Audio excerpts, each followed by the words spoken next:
Hey everyone, hey and welcome back to yet another episode of Battle Rap Resume. This is your host, Tom Kwei here. You know what we do. We're interviewing the biggest stars, the biggest names in the game, and today is no different.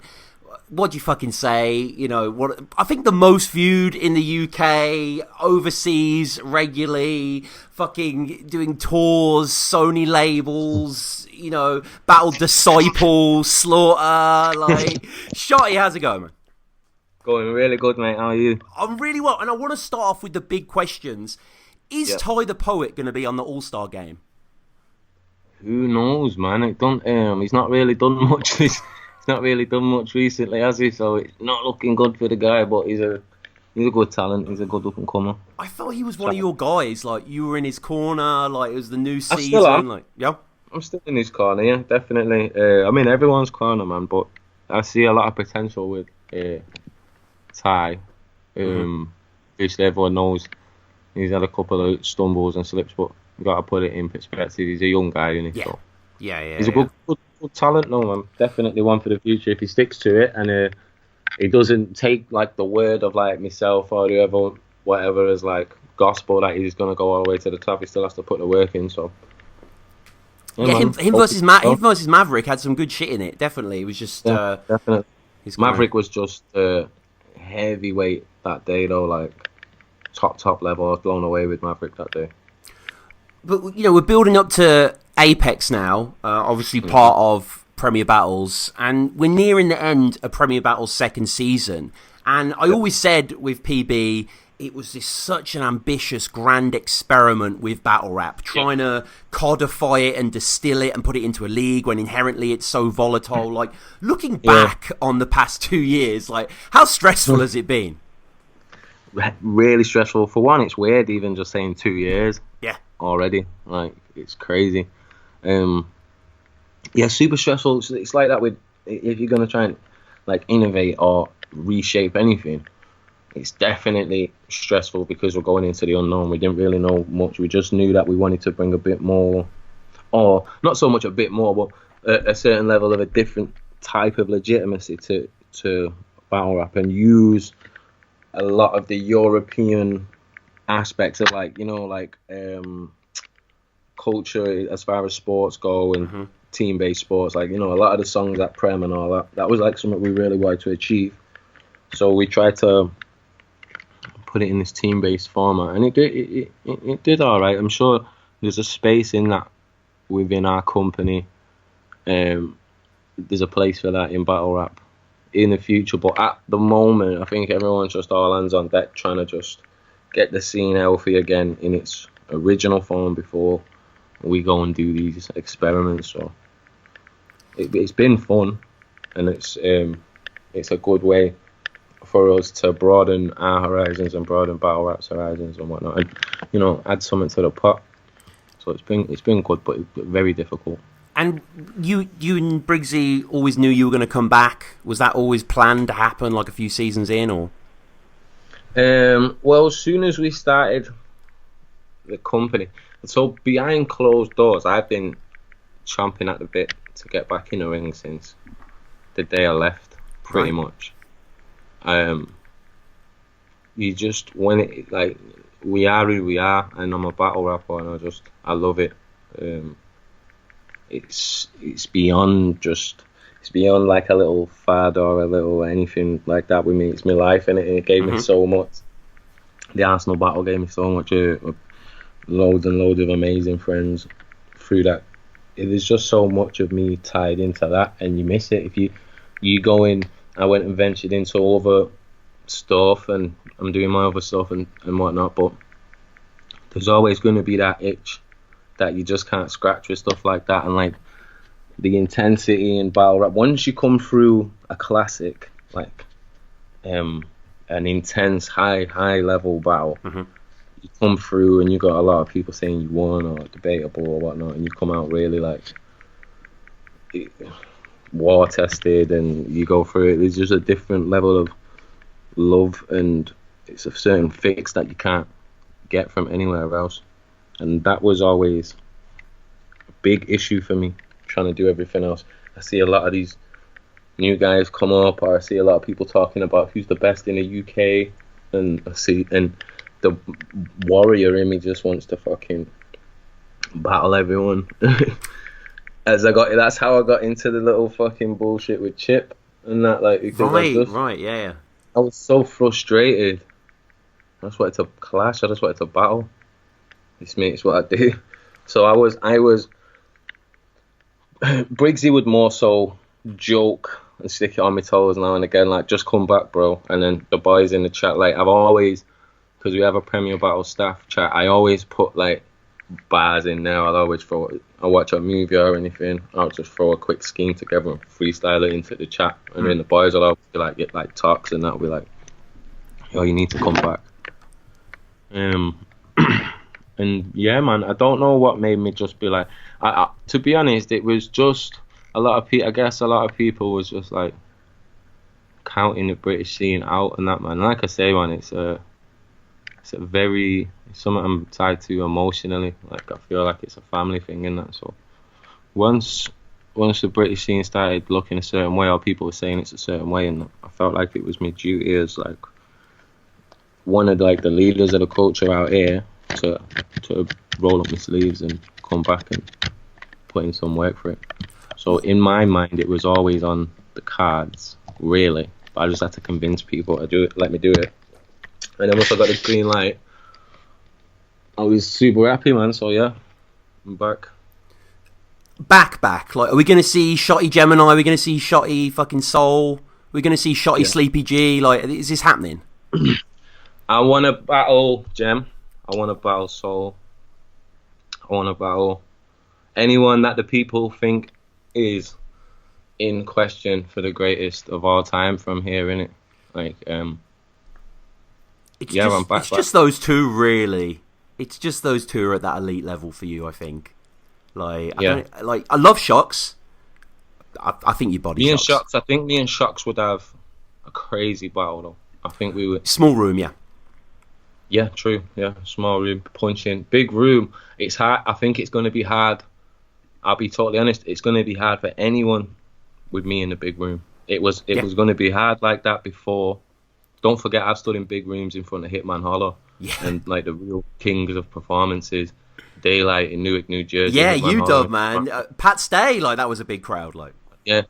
And I was always a performer anyway. So you couple that with the fact that I've just gone through the industry machine. I'm going through the industry machine and whatnot, and I'm coming off tours, and my confidence has grown so much, and I own the stage so much now, and the performance level is super, super high. It's on steroids that would almost cripple an opponent anyway. Like, regardless of what you're saying, I'm very aware that one of my strengths is my performance, and that's not something you can't really step on the big stage. I don't see many people from the UK. No, I can't see no one. Luna? Really, besides obviously Tone. We've been there. We got battle scars together and shit. But yeah, I can't see no one. What about Luna C? People obviously want to see that battle. It's a bit of a mean battle, but I think he can match you on that level. Like, a bit of a that's another. Like, Luna could definitely go neck and neck with me up on in them terms. Like you say, he's a seasoned performer, rapper, he tours, very confident guy. He's hilarious. He owns a room. He's definitely one that could. But that's the one that got away that battle. Right. I know it's a meme and it's a joke. It's like a constant. It's some I people really want like to see it though. It's a great style clash. Yeah, it even as a fan, it would be a great battle. But I respect his wishes, and it's not like I'm like, oh, I want the Luna battle or anything like that. It's not that. It's just I'm back. So God's back. Yeah, that's it. Holy shoulder blades. I want everyone to judge. I want the battles what the people want. Me and Briggsy have been speaking a lot lately, and to really bring the scene back to where it has, we have to start getting exclusive within ourselves and stuff. And I need to start, myself and other guys need to start giving other guys shots, or making the UK versus UK battles that people want to see. We need to make them happen as well. Just to to keep our scene growing and independent, and like not need to book anyone else.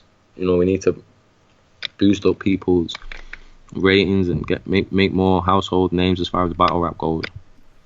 And you know, with UKBR, like one of the things it really has been missing is the mega events that Don't Flop used to provide. You know, really those giant marquee matches, they have been absent. And was that the idea with Apex, trying to replicate some of those, trying to catalyze it? Yeah, like we just know that the culture is very much here, innit? Like we are one of the countries that built battle rap. When you look at it, when you go through the timeline and all this, and we've been there with Jump Off and all the other leagues as far as from the beginning. We've also paid a lot of the American guys and whatnot to come over here at certain points and made them bigger names, and we're definitely one of the countries that built it. The culture's there, and like you say, it's just missing it. It's just people miss them big, huge events where there's a full. And we're not trying to do them all the time. We just want to do like 1 or 2 a year. Like people miss that, man. Them events are crazy and they go down in history. And these are talking points, and these are moments where everyone's going to be online together or be in the building together, and it creates the culture, and cultivates the relationship like between all the members of our community and stuff like that, and brings in new fans and shit. So that's always got to be what we lead up to. It's just like pro wrestling, innit? You do your Monday Night Raws and SmackDowns, and you lead up to your big events. At this point, there isn't enough money in the UK battle rap to do that all the time, and then there's not enough star power to be able to do it solely on homegrown talent. So you end up spending a lot of money on fucking flights and accommodation, where you could be spending that on UK talent, but names need to level up and do certain things. So it's all a knock-on effect. As far as like the scene goes, I see the problem, but I see the solution as well. So it's about just putting that into effect with this. And we're building up to this. This is Saturday the 7th, Apex going down of September. We'll put the ticket link down below. Manchester Academy 2, was there any thought with Ritz? Because like that's a cool venue, the Academy. It's a very legitimate venue, but do you want to replicate that as well, or...? No, do you know what it is? We're realists, innit? We're very realists. The Ritz was done in the heyday. Yeah. The Ritz was at a peak point in the industry and whatnot. And, we believe that there's enough here to fill the whole place, the Ritz. But for now, it's just about testing the waters and stuff. It's only a little bit smaller. Academy 2 is only a little bit smaller. Let's pack the Academy 2 out and then step up from there, really. But we are definitely looking to move towards them magic like moments that we've seen in the past, myself and Tony, or whatever it is like that. Yeah. With new talent. I see a lot of people that want me in the Gem battle, or they want me in Soul. I'm fully in. I'm down, totally down. What about BA? Would you battle BA? Respect BA. Yeah, man. I'd love to see that. I just want to do what's right by the scene and the people and my brand and shit. But other than that, I just want to take people's fucking heads off. Do you know what I mean? Like, I'm frustrated. I've always been writing. I've been getting better for the 4 years that I've been out. And things come and go. One thing that's a bit of a running joke with me and my friends is, like, I'll write a punchline or spit a punchline, whatever, to these things. And then fucking months to years later, they'll come out on one of the main channels in the world and people will gas it and tweet it all over. Like, some guy Can you give us an example? I really wouldn't want to even give anyone an insight into how I'm writing right now in any way. Right. I don't want you to know how I structure my setups, how I do it. I will say there's something that I will say. I'm going to exhibit all sides of Shotty Horroh that you have seen throughout my career. So when I was on my hiatus, a lot of people was always like, "Oh, well, I preferred the Arsenal Shotty Horroh. I preferred the jokey Yunnan Shotty Horroh. I preferred the daylight aggressive Shotty or whatnot." So there's certain aspects of my style while I've been, because as rappers you try and create your own style, and you mix and match, and you go through things, and you put like extra bits in and that, and you have a journey on finding that style. As I've gone through there's been certain ones of my styles or whatnot that I really enjoy doing, and I really enjoy doing like the multi-syllabic funny shit, like the fucking the Yunnan shopping list scheme and that. Like I miss doing stuff like that, so you might see a little splash of that here and there, but it's definitely the best me ever, 100%. Like this me would fucking smoke the old me. Like, oh my god, my shit's crazy right now, 100%. And I'm still like writing. I have 3 rounds, but I still write all the way up until the day pretty much. I'll have 3 solidified rounds, which I just remember, and that's what I'm going into war with. But I'm still just stacking shit around so stuff can get switched or replaced, or I can add, or I can set some rebuttals and stuff like that. So did you did you watch Chess and Rock versus Loaded Hollows? I did. Shout out to URL. Crazy, man. Crazy. They did good. They did really fucking good. On my first watch, I actually had Chess and Rock taking the first round. I thought that was just fucking unbeatable. Like the shit they was doing, the synergy between them, the energy, and how well their styles went together. Not only did the styles go well together, it also was like Chess is just rapping a chess like Chess, and Rock's just rapping like Rock, and we're switching in between two like we had the remote. Like I see a lot of 2-on-2s. It seems like this new body of work what they wrote together, and it's emergence of both of the styles, because one guy might have wrote this line and told him to spit it and whatnot, but with Chess and Rock it was just almost like, holy shit, this is just like a yin and yang thing going on. They're just fitting in perfectly, and it sounded crazy. And then when Lux and Rock came back, Lux and Hollow came back, then it was on. But if someone fucking rocks you hard in the first round, and then the banging and the crowd are going crazy now, yeah, if the shit you say next in the second round is if the first setup is fire, you're Gucci, because the crowd switch from, oh, you're getting your ass whooped, to, oh, we've got a fight, and then they want the fight, so they get behind you, innit? And I feel like that's what happened in the second round. They got behind Hollow and Lux. When Lux got the fucking grey hoodie on and that, boy, no spoilers, I don't want to go off on it too much, but overall, personally, I definitely gave it to Loaded Hollows. Definitely. Amazing match. That's going to be a classic. That might smash a lot of things for views. Yeah, it was pretty magnificent. And you versus Tay, like, was that something that was really gearing you up to come back? Like, a lot of people would think, because I remember you guys were building up to the announcement. A lot of people thinking it was like you versus Lux, or didn't know who the fuck it was going to be like. But you versus Rock, was that the one you wanted? Yeah, well, it was Lux at first. It was Lux. Fuck. Yeah, I guess we can say that. Yeah, it was Loaded Lux. We was like, he had the contract, so there was investors.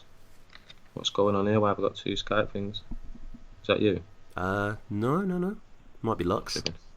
Yeah, trying to chop some fables. Yeah, so that was the thing that really enticed me back. Many people know for years I've said, yo, I come back for Lux, or I come back for Mute, or whatnot. Meanwhile, I'm a huge Tay Roc fan, huge Calico fan. These are guys that I know would just, their styles would be crazy with mine on stage. Like, you look at guys in a similar vein to Arsenal, and that kind of like another aggressive guy who's just gonna be all up in your face, and you know what I mean, like that level of intensity in the performance. I know them kind of guys are gonna have crazy battles with me. I'm gonna push the pen further as well. They're gonna step it with the pen, but the performance is crazy as well. So I'm always a big fan of them, like K-Shine and whatnot. K-Shine's in his bag at the moment. So at first, it was Lux. Me and Lux spoke. We agreed. We agreed everything pretty much that you can agree about, like in like the superficial sense, you know, rounds, this and that, coming to the city, yeah, boom, boom, boom. Then we spoke to his management for a while. Contracts got exchanged, prices was agreed on. It was a waiting game, and I guess through no fault of Lux's or his people really, or ours, the investors, they got kind of shaky because of the amount of time it was taking for Lux to sign this contract, and the reason being was Lux at the Ava battle. Yeah. So, you know, I understood. So I was in the middle of not trusting Lux and his people's word, knowing that these people are going to come through and this battle's going to happen.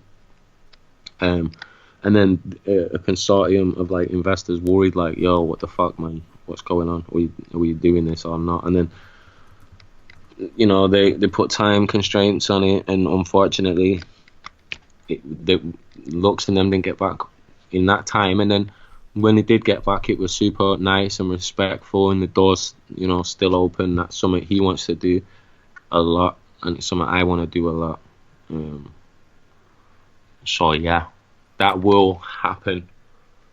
But me and Lux will probably happen in 2020 if it happens, and what? Probably in London. So. In London, okay, shit. What, All-Star Game 3 or something? Possibly, or just like a Apex 2. Or possibly, and it's just on my list, just because how many people in the world get to stand in front of loaded Lux and be the subject of free-loaded Lux rounds?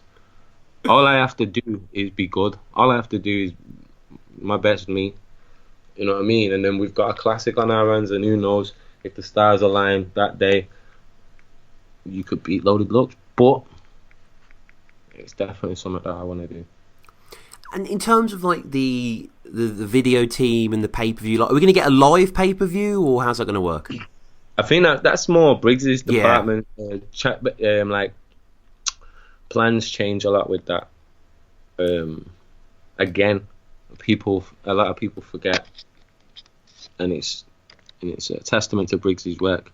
A lot of people forget that we're a baby company, man. We really, like, we didn't inherit a staff of people that know what to do in this industry or nothing. Like, we just saw what we love going down the shitter and like just threw all our money into it and like just trying to secure it. So as we go forward, we're learning a lot. So Briggs is really good at bobbing and weaving and moving with whatever's presented to us. So 1 week it's going to be this way, the next week's going to be that way. But I'd say within like 2 or 3 weeks, probably 2 weeks leading up to that, that'll all be like public, and okay, he'll speak on that. But as at the moment, I wouldn't even want to say. To be honest, I can't really call it. I know there's a pay-per-view link that he's ready to drop at any moment, I think. Yeah, I think I saw that released about a week ago or so. So yeah, we'll put the link down below. Getting back to the card though, you mentioned before Premier Battles, you know, doing good by their battlers, doing good by their brand. It's really awesome to see Jay Short getting a huge plate with Real Deal. Definitely, man. Like, we're just in the business of trying to make top tier guys, innit? I think everyone that comes into your door as a company like this, you should have sights on making them top tier. Absolutely, every single one of them.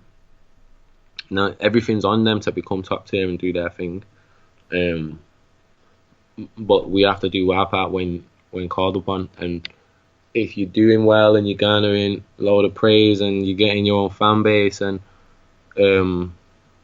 you becoming marketable and stuff like that, then we always have to be able to facilitate the next level for you, innit? And that's something that I think Briggs is the best at that. He's got his ear to the street. He knows who's doing what, even when it's guys who people might have already seen and kind of like lost faith in or whatnot. Briggs is always watching everyone and knows how to develop talent crazy and shit. So Jay Shot's in there off merit, man. Jay Shot's been winning, doing his thing. He's right into a good standard and he's performing well and stuff. Obviously, like every one of us, there's parts to improve on, but you only improve these parts at this level in high competition. Do you know what I mean? Like a lot of the top MMA fighters in the world, they only become the top MMA fighters in the world once they've just gone through a 5-round title match war with someone and fought a martial artist that's as good, if not better than them, and brought the best out of them. So that's the kind of mentality we go into it with, like putting Jay Shot in front of someone like Real Deal.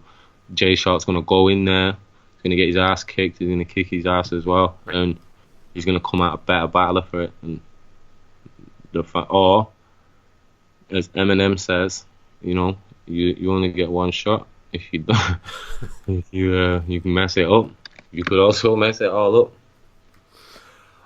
Real Deal rarely falters, right? Like he's a pretty dependable guy. That's the thing as well. That's what I'm saying. That's like it's nailed on. Real Deal's bringing you 3 fire rounds. Yeah. Great performance, great writing. He's gonna promote the event. He's what you need. He's every promoter's dream. And when he comes over, he goes to fucking war. He knows that this audience and this demographic over here, we're a big part of his fan base and we love him over here. And he loves the UK, so he's always gonna put on. He puts on anywhere he goes. Like that's just who he is. So that's one thing that Jay Shot needs to understand. And like you're not getting an American or an international battler that might fucking just underprepare for you because they think, oh, whatever, the channel doesn't have as many subscribers as certain other places. You're gonna get 3 fucking solid rounds. And Shocks versus A-Ward was supposed to be Shocks versus Chef Trez. What happened there? Yeah. It was passport issues, I think. Shout out to Chef Trez. Man, passport issues. Yeah. So, I don't really know Chef Trez to that, or really can't talk on his life. He's got 3 of them things, but not 3 of the passport. Like, Jesus, Trez. You know what I mean? That's something, I would say, like, you should get that sorted out before you sign the contract to be, you know what I mean? Like, you should, like, because that's one of the first questions we ask everyone if they've got the passport, if everything's, you know what I mean? Uh-huh. But same time, it's life. Life's not black and white. Who knows? Whatever. But yeah, man. I just think as well, whoever Shocks goes up against, it's going to be. We're not going to give Shocks nobody not worth anything. We're always. He deserves a good level of opponent. So whoever we was going to replace that with was going to be dope. I actually feel like it's a better battle, like styles wise. Like Chef Trez is one of my favorite battlers in the game. But it's a better battle. Yeah, and it's good to see Shocks in the Premier Battles fold as well, because he was with Mandrill, right, initially, and had to bow out. Yeah, you know what? Yeah, he was actually. He was, and he couldn't do it, which is a shame. But now he's back. I think it's a good time for battle rap, like because, especially in the UK, like some of us know, we have to come back. Like we ain't got a choice. We have to come back just for the culture, just for the game, just for it to be a part of British culture and what we do and stuff, and just all the work that everyone's done, friends that we've lost already, all the work they've done. people know we have a responsibility in it to come back and do that. I'm one of them. Tony's one of them. Shocks is one of them. You know, and we're coming back. And not only are we coming back, we know we have to fucking remind the world that British battle rap's crazy. You know what I mean? So we're all coming back fucking crazy. I feel sorry for anyone that's standing in front of us. Like, I know it's just gonna be the highest level shit. Everyone's gonna come away from Apex mind blown. Fucking greatest night ever. Just seeing the best version of Shotty ever, best version of Shock, best version of Tony D. That's one thing I'm super excited for. Tony D versus JC. Like, every now and again, I just think, what the fuck? I'm gonna be in the building while Tony D is battling JC. What? Can't believe it. We spoke to Tony beforehand. That'll probably be on the channel now, going through that whole clash. And yeah, that is like a sort of just a fantasy card from 2011 that somehow came to life. Yeah. Like, yeah, and like, you know, JC's like really kicked into gear lately. You know, he had 3 battles. He's been going fucking... Bankhead battle was crazy. Yeah. But, like, Tony's watching all that. Tony understands that. Tony's never going to put himself in certain... Wait, he's not going to put himself in certain scenarios anymore. But it's like, I'm going to mess with his legacy. This is a... You see the way he's talking, he's tweeting, and me and Tony are in the DMs. This is like a... It's a different Shotty. It's a different Tony. Like, we're really, really, really fucking serious about this shit. And... I'm writing 24/7, and I know he's writing 24/7. I've seen a tweet about him saying he's changed his first verse so many times, and he's really fucking taking it super serious. Yeah, it's so unheard of for Tony to be this way, like. And that's a scary thought, man. So you're just gonna where do you? I don't know. Everyone's mind's gonna be blown. We're gonna have a break in between rounds for Tony. Smoke break in between every round, like, what the fuck? I'm really excited for that. Soul versus Madflex going down, which is kind of, you know, the Pen Connoisseur battle. Really looking forward to that. Always a treat to see Soul perform, especially on the Premier Battle stage. But it was supposed to be him versus Mike P, and again, unfortunately, that's had to be postponed. Like, what went down there? It's like his personal life, like, sure. So, you know, he didn't divulge too much to me about what was going on. But yeah, it's just like these are the kind of things that you come up against as like being a promoter in battle rap, and you know, like, it's hard to stick to the bill a lot in things like battle rap or independent wrestling, independent MMA, because like, let's not be around the bush. Battle rap right now can't pay everyone enough so you don't have to go to work, or you don't have to have this responsibility or that responsibility. So some people just have the lives, whether they're doing naughty shit or they're doing 9-to-5 shit or they're in college, work, this and that, and lives change and shit. But shout outs to Mike P. I don't fully know what is going on, but I hope it's like normal and he's good, and it's just you know what I mean. But yeah, but we're always quick to make the changes that the people want to see. And that, and like, Madflex is a crazy replacement. Is Soul like the MVP of Premier Battles? Like, just thinking about the Matter battle, the Bobby battle, the Ilmac battle, like, just 9 stellar rounds. Yeah, he definitely is, man. He's just... I'm just in awe of him every time. He knows that. I tell him every time. One thing, I'm not one of them people that holds it to himself. Like, if anyone was at the Pete Cashmore event, like, you see my face light up when I see Tony and Shuffle and Soul, and I just turn into like a kid, and we have these I talk to them as a writer and as like just an artist, just someone that, and it gets sciencey and technical and whatnot, and I just like to pick brains. And then at the Pete's Sake show, I got to see, I was just sat there on the stage, I got to see Tony doing his shit. I was like, the fuck, you know. And then Soul and Quill versus Shuffle and Marlowe was like insane for one, because Soul and Quill was just amazing anyway, and then Shuffle and Marlowe just show you like at a time in battle rap now where we're getting a lot of makeshift 2-on-2s, which is great, and a lot of new debuting 2-on-2s, new partners who have a lot to iron out and stuff. Then you see something like Shuffle and Marlow, where that's all it's ever really been for them, and they are 2-on-2 battle rap, and it just fucking blows my mind. Their performance and writing together, it's unbelievable. The level of skill and talent we have over here and stuff like that. So you see Soul at these events. I tell him every time. I tell Soul every time, like, you're the fucking greatest. You're the GOAT. He really is. Do you remember the first time you met Soul? Because obviously you've been going to events for years, like. Yeah, man.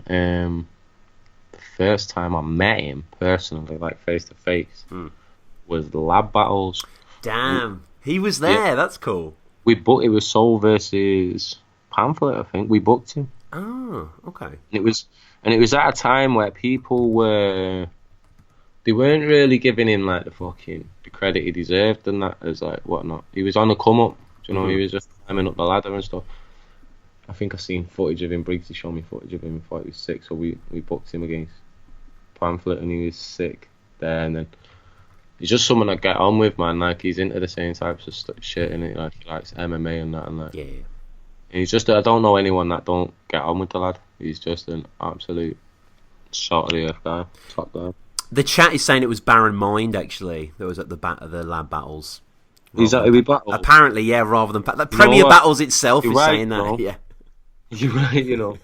It was Baron Mind. Wow. That is a blast from the past. Yeah, fuck, man. He does, like, horror vlogs now and shit, yeah. He does. That's crazy. Yeah. Everyone go, like, follow that. If someone knows it, put it in the chat or whatnot, and then boom. Yeah. We look after our own. Baron Mind. Salute. And speaking of blast from the past, we've got the UK title match here. O'Shea versus Matter. Wow. Yeah. Matter, I tweeted the other day, man. I was just like, Matter's just fucking underrated, man. Like, I don't know why. Like, he's brilliant, man. He's hilarious. You get some of these like prem battles, these prem events where he's showing up, and he's admittedly not been the top Matter that you can get, but he's still fucking brilliant. He's still hilarious. And when you get Matter in his A mode, it's tough work, man. It's an hard day at the office to go against Matter because he can do it all. And you know, style wise, fuck that. It's gonna be too funny to even be able to breathe, man. It's gonna be hilarious. I love the thought of Twerk and JC watching it as well. Oh yeah, true. I even thought about that. That's hilarious. And Tay Roc. Yeah. That's good. More so Twerk will just be like, what? Like Yeah. they'll laugh so hard, like Yeah. that fucking masters, like, you know, Matter and Osh, the masters of what they do. So whenever you get someone that's a comedic, I've been vocal about it in the past. Like, you know, I'm very much bars and structure and writing over comedy, but I'm perfect execution and writing like over everything. So if you're as good as Osh or Shuffle or someone like that at comedy, then fuck, I'm gonna clash you up there with anyone best in the world that amongst any style. That's cool because you're a master of that. You're brilliant at that. The timing, the comedic timing is just so good, and they fucking really do have you belly laughing. So them types of comedians, and it's such a staple in British battle rap as well. I think it's not something that we want to lose from the culture. Do you know what I mean? We don't really want to lose the hilarity of shit like O'Shea talking about shitting on sharks and all that. I love that it's there. I love that it's on this card. Like sandwich between. That's it, yeah. But what people... O'Shea is so funny. A Matter is so funny. It can overshadow how great they are as rappers and writers in your memory. Only when you're in the room and O'Shea's rapping his ass off against Raptor, and you're like, what the fuck? Oh yeah, I forgot it's O'Shea from Dick Limerick, and he's a fucking amazing rapper. He just chooses to have the comedic approach, and same with Matter. But when they choose to switch it up, they're amazing writers. And what you're gonna find in this battle is they're both hilarious in it. So that's semi kind of like a stalemate. So one of them might try and find another strategy for this battle, or try and go somewhere else, and you know, explore different ways of breaking a person down and whatnot. Or we're just gonna get a big mad laugh fest. And I think it's so nice to break up the monotony of a lot of serious battles, like, because a lot of these battles are bars. Like, you gotta be ready for bars. So it's nice to just have a little, do you know what I mean? A little something different in the middle, a little break for the mind. Not like it's not gonna be complex and shit. I'm sure them guys are gonna come with some stuff as much as they do, but yeah, gonna be hilarious. Now, Twerk versus Bobby has elicited a huge backlash in the scene. What are your thoughts on that? I understand it as far as I don't know, as far as more sort of narrative, what people put on it, like, you know, oh, that's Briggsy and Shotty's mate, and like, you know, we just let people run with whatever they want to run with and talk about whatever they want to talk about. Bobby will tell you himself, me and him didn't like chill together and that growing up. You know, we went to the same high school and that, we have like the same set of friends. But me and Bobby more so became friends really later on in life. And just before he went in the battle game, and all that really was, you know, we're both from North Manchester, we're both from the same high school, we both got the same types of mates. And me and him clicked over Big Pun. Right. You know, we just one day we just clicked in, and we'd always like gravitate to each other when we'd see each other at this certain studio we'd go to. Really get on with the guy, love the guy at bits. He's amazing. But I've known a lot of other guys who are in the league just as long, or you know, or even more than I know Bobby. So me and Bobby, everyone knows we're friends. We've got mutual, really close friends like Hoodman or Tyler Daly or whatnot, Rids and that. And I've always seen him as I've always known of him and heard about him rapping and whatnot, and always just seen him as an immense talent, like fucking amazing rapper. He was an actor as well and that, and I just was like one day like, yo bro, like look, you got the acting skills and the rapping skills, battle rap. He said yeah, hooked me up. I hooked him up with Briggsy, and then that was it. Then he used his skills and his personality and his talent and his marketing skills to get where he's got to now. It's not fair for us all to constantly say, well, not me, I don't say it, but it's not fair for the fans or the forums to say he's got to where he's got to because of friends in high places. It's just not true, and it's kind of weird when you look at it, because what is it with me and Briggsy in the grand scheme of things, and what is Premier Battles? You know what I mean? Like, it's just a bit. He was on everyone's top 10 list, and he was on everyone's, like, everyone was loving him. Do you know what I mean? Mm-hmm. So before we started getting behind him, people still do love him and that, but like, you know, there's a narrative span on it, and I understand that it's battle rap, so we don't stick our nose in and say no, that's not the case. But one thing I'm about as well is believability, man. Like, I'm not really into certain battles where it relies heavily or like only, and this might sound weird because it's battle rap, but it relies only on the audio aspect of the battle.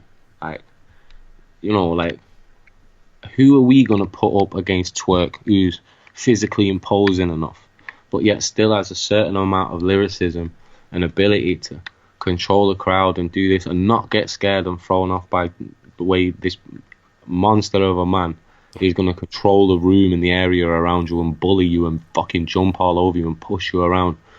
Like, who else in the UK scene do we have there that's willing to go and do that we felt like Tops? You know, yeah, man, that got that got suggested a few times. There was a time when I was really pushing for, because I'm really into the Attitude Era. That's what we're doing. We're pushing the Attitude Era. So I was really into the idea of making Tox and Bobby's battle. The winner faces New Jersey Twerk. So it's not on me to say how that didn't happen, because that's what I wanted. That's what Briggsy wanted. Now it's on the two battlers now. Whatever they say from there, how that didn't happen is on them, but that's not on us. That was always offered up. Now I don't know if Bobby turned that down or Tox turned that down, but we always said, yo, if you want it, like, and it would add more fire to it as well. Like, the winner gets the twerk battle, because you're right, that's the other guy that we was thinking. But if you deep it, if we just put Tox in straight off the bat like that, Tox versus Twerk, this would have been prior to the Bobby battle, and everyone would have been like, what, this guy's just been sat on the couch doing a podcast, how's he got the Twerk battle? Right. No battles, but Tox is a top seller. Tox is like a top level marketing guy, man. Like, he's talked his way into top tier, you know. Like, talked his way. He's podcasted his way, yeah. He's fucking done it. Like. He's fucking Conor McGregor. This shit there, bro. He talked his shit, got everyone's attention. Everyone wanted to see him lose, and he won. And he won in a fashion which was to be respected. You know, it seemed like the full room was against him.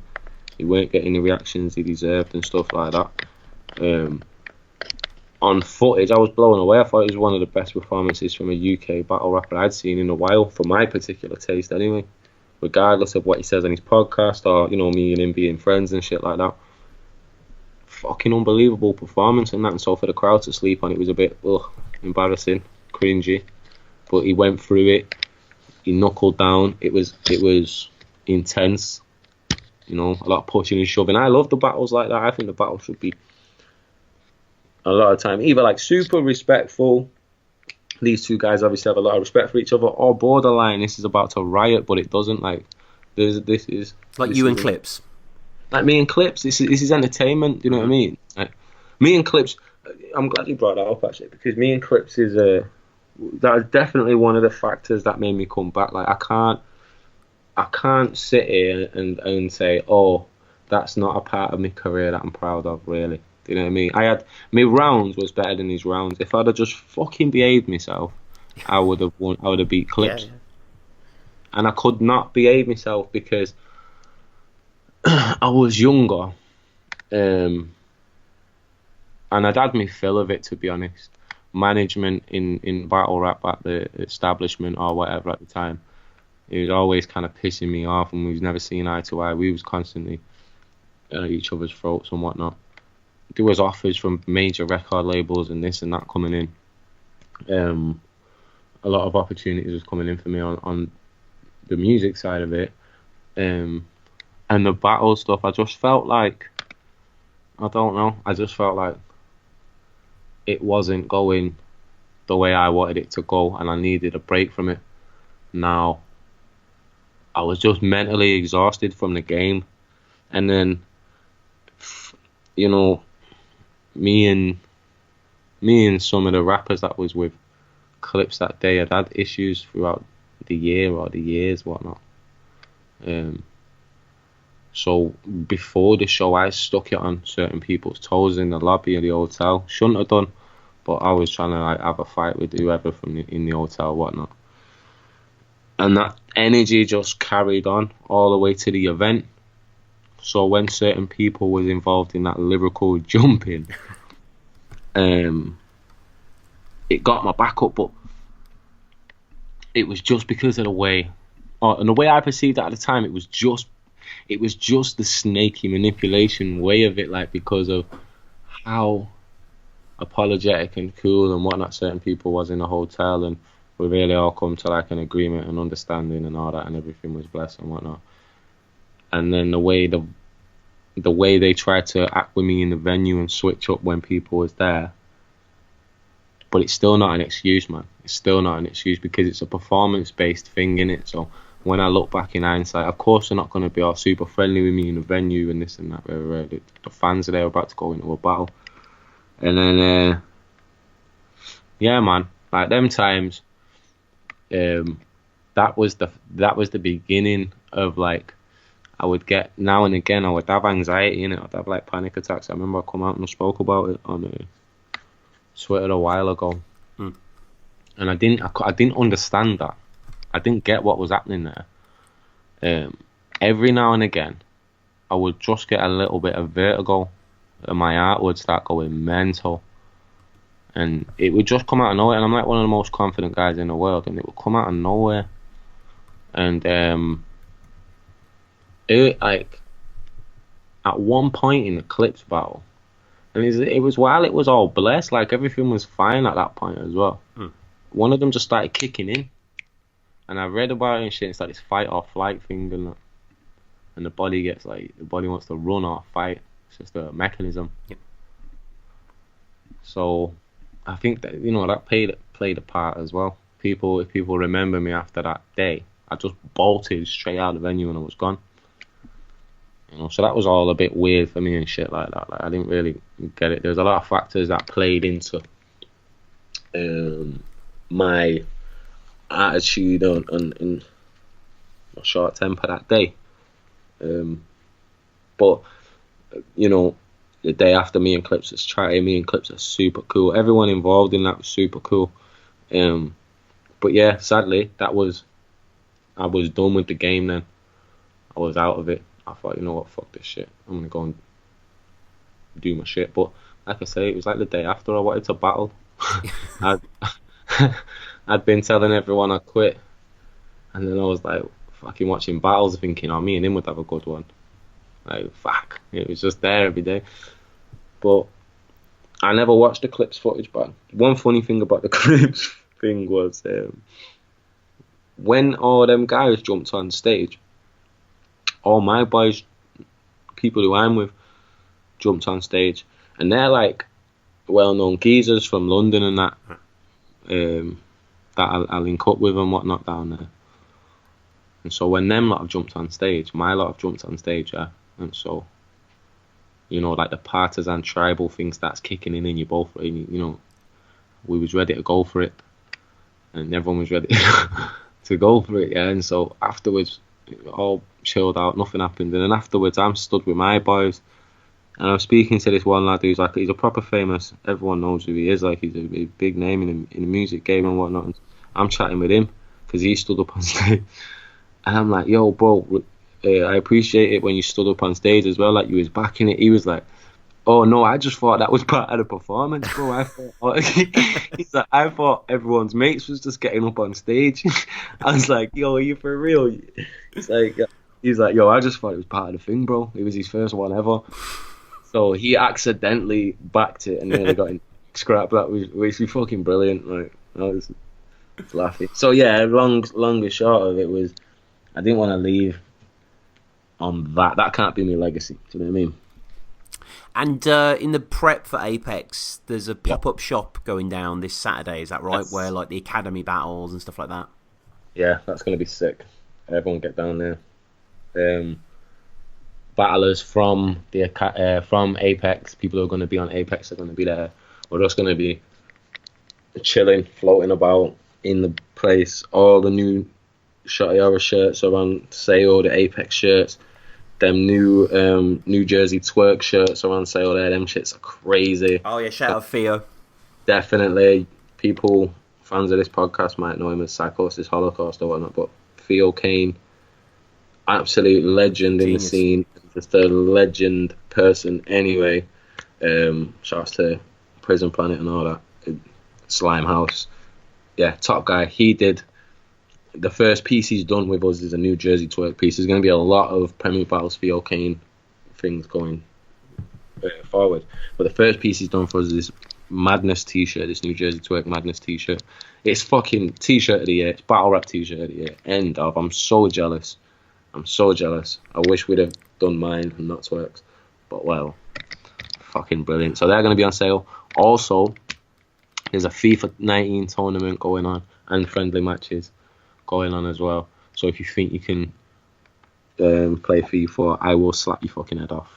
Let's go. I will absolutely body you. I'm there. I'm playing against anyone that shows up that wants to play.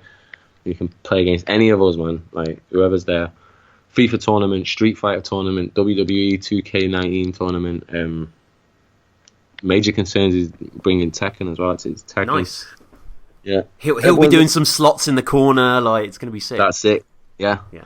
So there's a bit of food. There's a bit of drink. Giveaways. We will be giving 2 tickets to Apex away in the building. And if you come to the Apex pop-up shop, there will be a quite a significant discount on the Apex ticket, which is crazy. Like, it's quite... I don't really want to say because I want your jaw to drop on the day, but if you come to the Apex pop-up shop, you will get your Apex tickets for fucking cheap. The whole thing, what we're going on with now as well with Apex is, like you say before, we came in with the ideas of these grand events straight off the bat. Then, with a lot of market research and speaking to the fans, which is what is like absolutely imperative for us to do, is speak to the people. Like, it's harder for people, to maybe travel and this and that and whatnot. So we're just doing whatever we can right now to accommodate getting everyone in that building, so we can all have a moment together and just really get this shit going again. So we've been doing payment plans. We're talking about trying to do a deal with the coach company to bring, the Southern fans down and whatnot. And we're just trying to work out shit like that. The pop-up shop, huge discount on the tickets. We just want to get everyone in that room on that day and get everyone all together. So if you want to go to Apex and you're having any kind of like financial issues and it's this and that, shout us, because we can work things out with you and get you in that building. Like, unfortunately, all the stage passes are fully gone. The VIPs are gone. Be it general admission, selling really well. They're going all the time. Yeah, man, but we just want everyone there. We just want absolutely everyone in the building, rammed wall to wall. We got Briggsy might need to put this in the comments actually, but we've got an after party as well. I can't remember where the after party is, but there's an after party. So select people will get taken to the after party, where you'll get to actually properly meet Twerk or whoever it is and whatnot.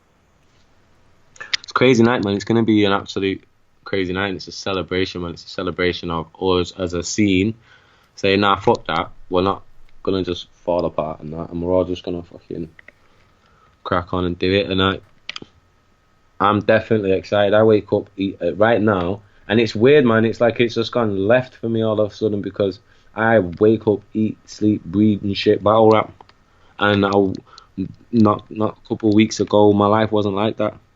I was on tour and have to do fucking this radio in the morning, and then that photo shoot there, and then we have to be at loading and sound check and in and rehearsals, this and that, and boom, boom, boom, boom, boom. Music. And then now I got this opportunity. I'm grabbing it with both hands. I wake up, I write, I study battles. I don't want to say nothing anybody's ever said. So I watch shit and I'm like, I even watch my own stuff. I don't really watch my shit. I've been watching my shit. Just trying to like reconnect with that guy in it, and what got me a certain notoriety and that with the people and that. So I expect the best shot. Yeah, like there's not a Tay Roc battle I've watched that can stand up to what I've got for him already. There's not one. Not one. He like even that the other night, I watched it. I wanted him to put the fear of God in me. I wanted him to remind me that, yo, you've been out of the ring for 4 years, man. This is Smack's pet project. This is the guy that's smoking everyone on stage. I wanted the fear of God, Tom. I wanted to like, well, oh fuck, man. I need that anxiety in my palms sweating and all that, so I can. He don't shake me like that. Like, I'm gonna fucking annihilate Tay Roc. Like, Shotty Horroh versus Tay Roc. It's been 4 years. I've been out the game.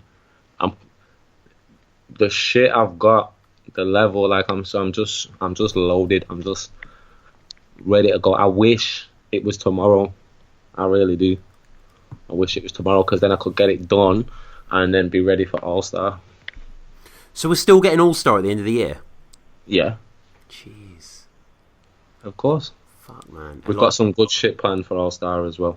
But, you know, we just got to, like, all get involved and whatnot, and, like, everyone needs to come out, like, you know, don't think, oh, well, boom, they fucking slapped all this money on it. It's going to be an absolute smash out of the park.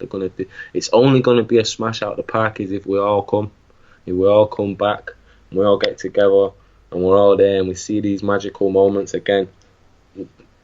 Then we can continue to go forward and keep putting money down. You know, you know what I mean? Like, show these investors and people that are putting money onto us, and myself and Briggsy putting a lot of our own personal money into it.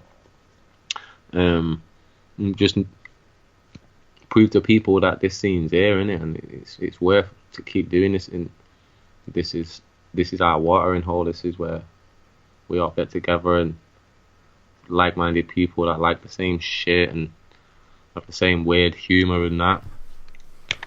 This is where everyone finds the future ex-wife and that. This is what we need to keep this shit going, innit? See what I mean?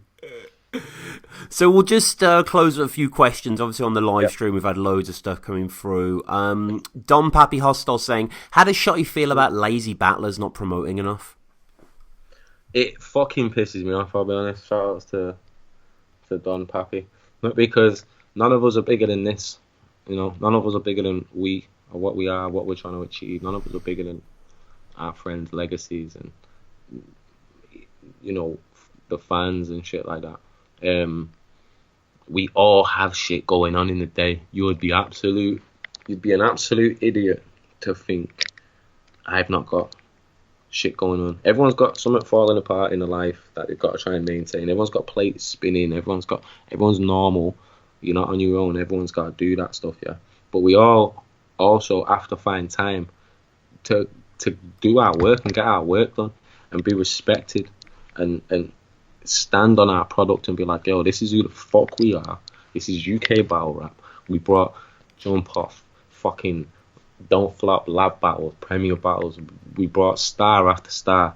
We harbored all these American, Canadians, everyone. We made them household names. We're fucking British battle rap, you know. And it's time for everybody. If you're on this card, and there's not 100 people on this card, so I know who I'm talking to, and they know I'm talking to them. I'm talking to you if your name's on the card. Follow Tony D's suit. Yep. Tony D is a fucking legend. Arguably, like, not even arguably, me and Tony are the two geezers on the card that have been there and done it in it and gone all the way and flew the flag and done whatnot. And we're sharing our shit, man, because we're from the era of when it worked, and it worked because of what we did, which is this. You promote, you go on Battle Rap Resume, you talk your shit, you put your flyers out, you go on Sarcasm, you go here, you go there, you get about. When I was battling out, I would hit up the promoters and get as many of them tickets off them as I can and sell them to my friends. Chris Lees is dope. Chris Lees will come and, like, fucking buy 10 tickets and then go and sell them on. You know what I mean? The reason I used to fucking look so effective as well, and like a lot of the people who are really good battlers look so effective as well, is because 30 of my mates just paid tenner for the ticket. Yeah. If the tickets are 20 quid, if the tickets are £15, the promoter's giving them for me for a fiver, and I'm selling them to my mates for a tenner. They're getting a fiver off. The promoter's getting his shit rapid, and I'm getting an extra fiver on top of every ticket. So I'm trying to slap as many of them out as I can. And a byproduct of that is having a room full of people that are going to cheer for you. And then that's a knock-on effect if the other guy did that as well. Because his mates are on the other side, they want to cheer for him. And this is how you create a rap battle environment. That is exactly what URL do. A lot of them people in the crowd are from certain states in the cane because they know certain battlers, and that's what they do. and that's a culture. That's a that's a little subculture. That's how it grows. So the battlers really need to just, not even just for this event, pull your fucking fingers out. Like, there's a reason the top tier is locked. Like, everyone's like, oh, why can't we break that top tier? Because, fuck, man, rapping's a quarter of the battle. Get into a building and rapping is a quarter of the battle, bro. Like, some of the greats have been and gone, and no matter what they said in that ring, they're not really here now. They're not about no more. You know what I mean? Like, they didn't do that extra shit, that wake up, eat, breathe, sleep this shit. Whether it's the music game or the acting game or the battle rap game. The fact is, no one gives a fuck, and you have to make sure you're making them give a fuck. So if you leave it for 5 minutes, someone else is going to take their attention. So you need to be out here doing little videos when you're rapping. You need to be engaging in conversation online. You need to be doing these certain types of things, or one day the opportunity won't be there for you. This is not a door that's open for you the whole time. The scene needs stars right now. But don't get it twisted. Soon, the top tier will be locked again, because we'll have our stars, like when we had me, Tony, Sensor, Kruger, fucking O'Shea. Yep. We had 5, 6, Lunacy. We had 5, 6, 7 people who was top tier, 10 shoe. Then, like, that's solidified there. They're top tier. Then you really have to fucking earn your way to get into top tier, because, you know, there's fucking guys up there. Sorry, I couldn't even carry on. Definition, you know. So many. Even Jeff Price and that. Like, there was just geezers up at the top. And they earned the salt. They was getting booked, flew out to Canada here and there. Like, and if we go back to that twerk battle, the only geezer who's getting booked to go international is Bobby. He's the only one getting asked to fly the flag internationally. You're right, actually, yeah. There's no one else out there. I mean, soul of a different crop, but yeah, no one knew. Because I always exclude soul from these talks, because soul's from my generation. Sure. And I never really speak about him like he needs a lesson or he needs to know, because this was the soul that we got when I was active the first time. He was calm, collected, but he'd pop off his shit when he needed to pop off his shit, and he got his job done in the ring. He let his Khabib in it. Soul is Khabib. He's gonna do the talking in the ring, and he does it to such a high level. The punters want to buy tickets. The minute I put Soul on my bills, tickets start going, you know. So, yo, that's cool, man. Marijuana, you don't need to promote weed. People love it. They're gonna have it. Do you know what I mean? Mm-hmm. But if you're trying to sell me chocolate egg on toast, you better fucking pitch it to me, mate. Like, so that's what these geezers need to do. Start pitching it, or get left behind when the new generation do come up and they fucking rap better than me and every one of us, because they've been watching us and they know how to promote and market. Because then you'll just be that guy.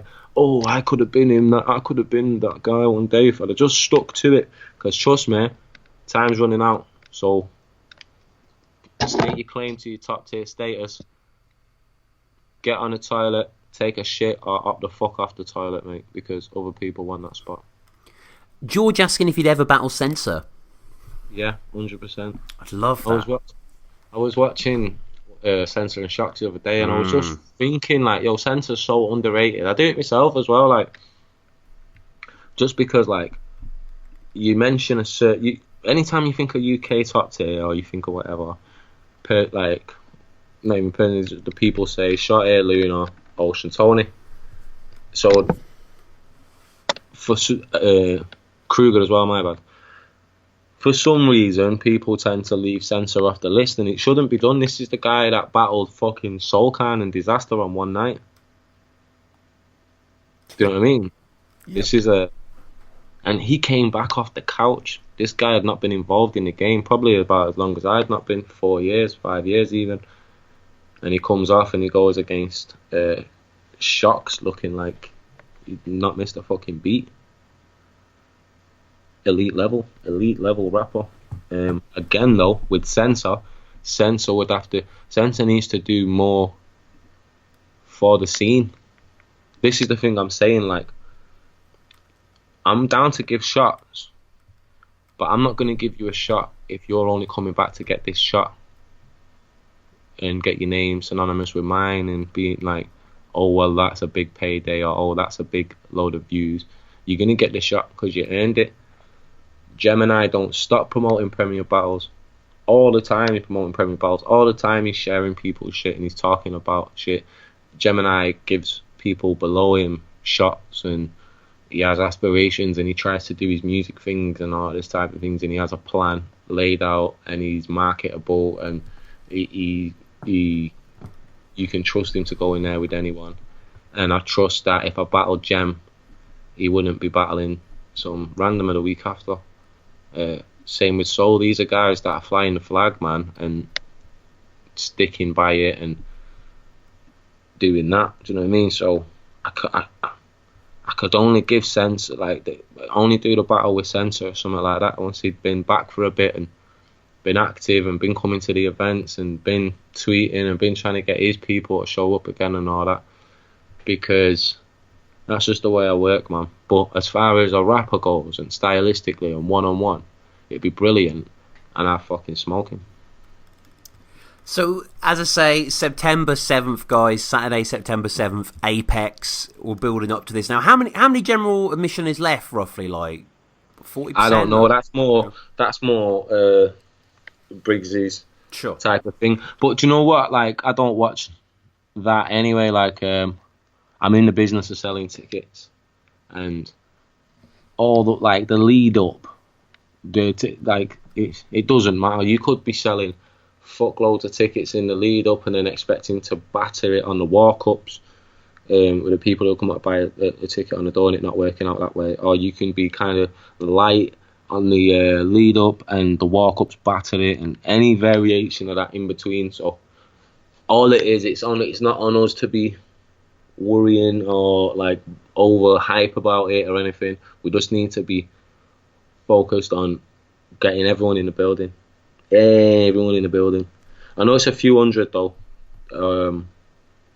already gone. And then, but like, absolutely everyone I speak to that I know that's going, which is fucking hundreds in themselves, they haven't even got a ticket yet. Yeah. A lot of people are just going to be walking up on the door as well. If I had to have a guess, just by being me and knowing this industry and knowing Manchester and knowing the state of UK battle rap now, I'd guess a nice six to 900 in there. It would be nice. Fuck. Either way, it's a 900 cap venue, and yo, like, we're on a mission to get us back to the glory days.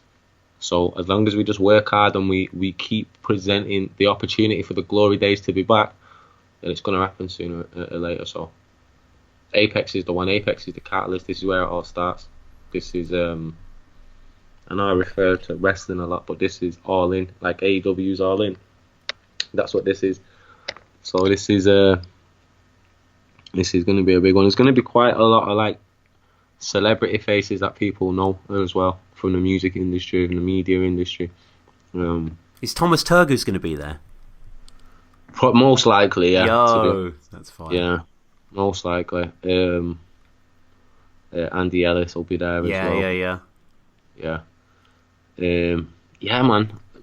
People have seen online that Wiley said he's coming.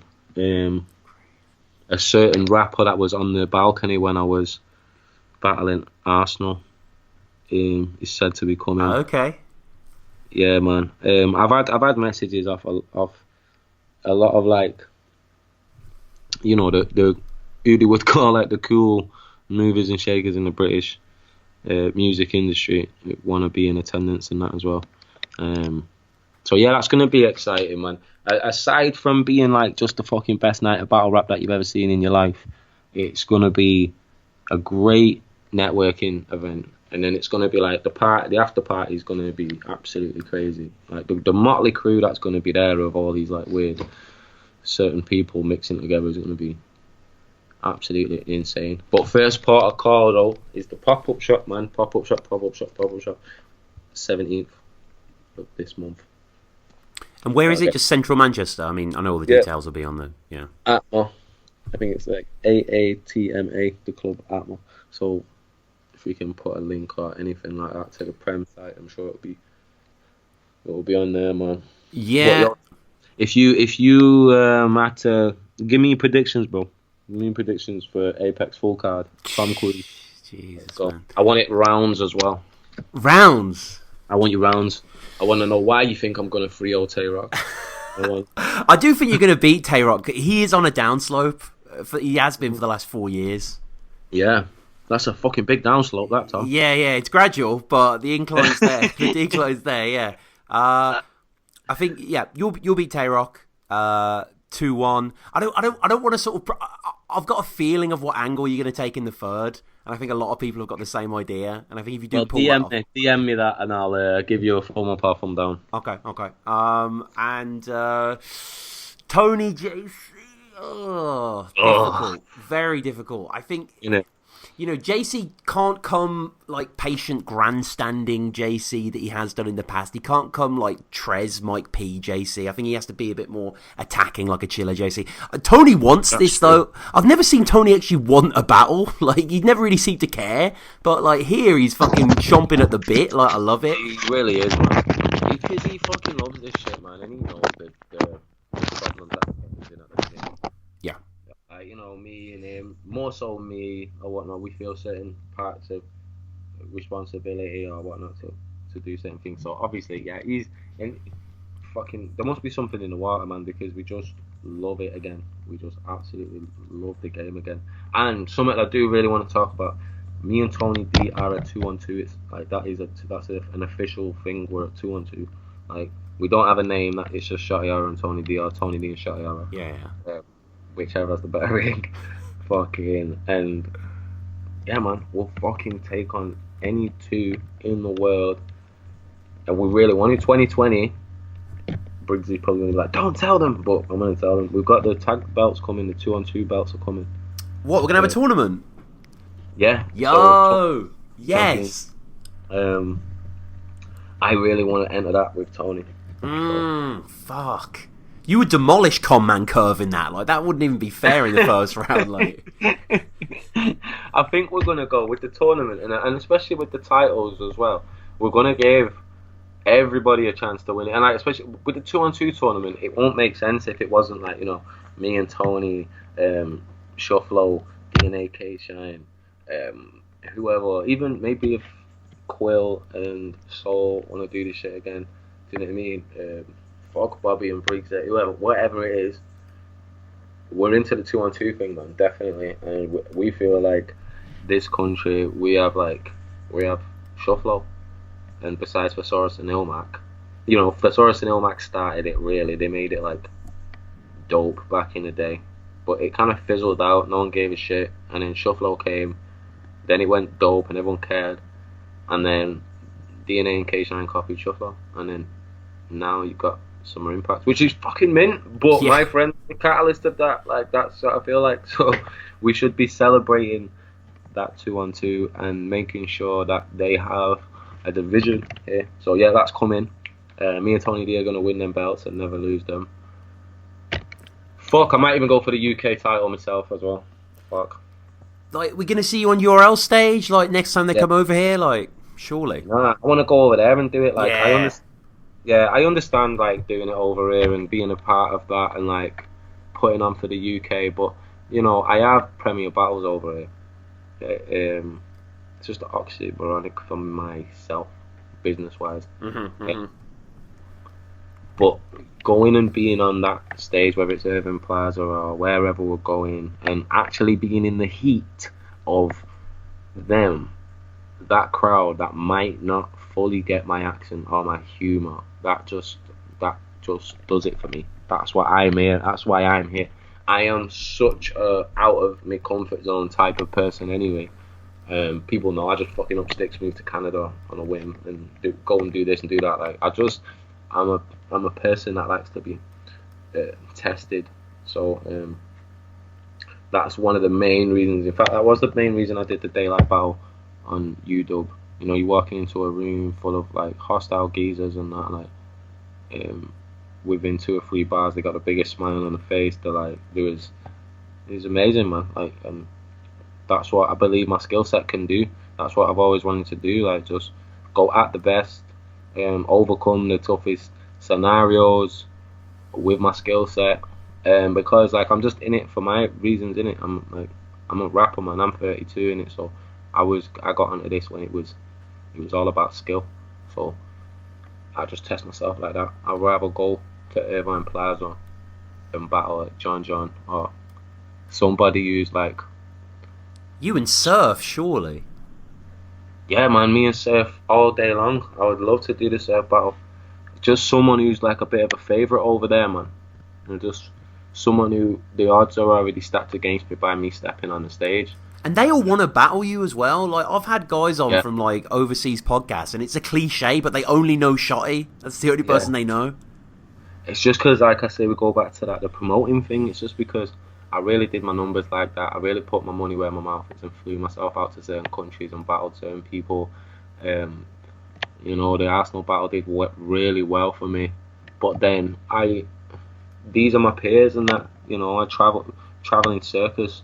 I was in all the King of the Dot events. Whenever they had big events, I was either booked on the event or I was with my girl out there, so I was there anyway. So I was like that Don't Flop and King of the Dot, and then I went to, you know, Newark and stuff. So I'm one of these weird like anomalies where like I really am friends with everyone and not just internet friends. Do you know what I mean? I've got stories about me and Math. I've got stories about me and fuck absolutely everyone in the game. These are my friends. I love Disaster. That's my brother, you know. Like, I sparred with Rum Nitty many times. I sparred, like, you know, me and Wolf. That's my whole, like, my homie. All of these like people are like, you know, I've been around them, and then they see what I do as well outside of the battle game. I'm not one to toot my own horn, but like, fuck, man, I've got stories about them all. I chilled with Bun B, Jay-Z, every fucker in the world, man. I fly in Battle Rap's flag and that, so there's always been this level of respect. Like, I feel like I was the only one that was accepted into that fold. You know, like, myself, Pat Stay, all these, like, that crust there. They didn't really, you know, Tony went out there and did the real deal thing out there, and he didn't have his best day. And then he kind of just was like, nah, fuck it, I don't really want to go out there. Like, Tony would have been fully, like, embraced and accepted as well, but, like, I just think he couldn't be bothered anyway, or, like, he just want, you know, he's got other responsibilities that I haven't. I don't have kids and shit like that, so. But I do feel like there is a certain mutual respect with me and the top tier international battlers. You know, Mook tweeted at one point, like, he tweeted like, oh, at one point in my life I have to battle Shotty. Lux has gone on record a good handful of times saying that he wants to battle me, and Pat Stay, Solomon, Surf, like John and Calico have been really vocal in trying to get the battle recently. Because I put money in pockets, man. I put numbers up. I put numbers up, bro. Nah, joke. I just think like I paid my dues in it, and like it's just I could talk shit and brag and whatnot like that, but it's just mutual respect for real. When real people see people go out there and actually do it and roll the sleeves up, then there's no other way other than just like respecting it, innit? So I think that's what happened with me. September 7th, guys. Saturday, Apex. I'm fucking hyped, man. Yeah, man. I'm back, yo, and I swear to God, best performance ever. I'm gonna wild out. Get your tickets now. Better than Fingers? Better than that first round versus Fingers?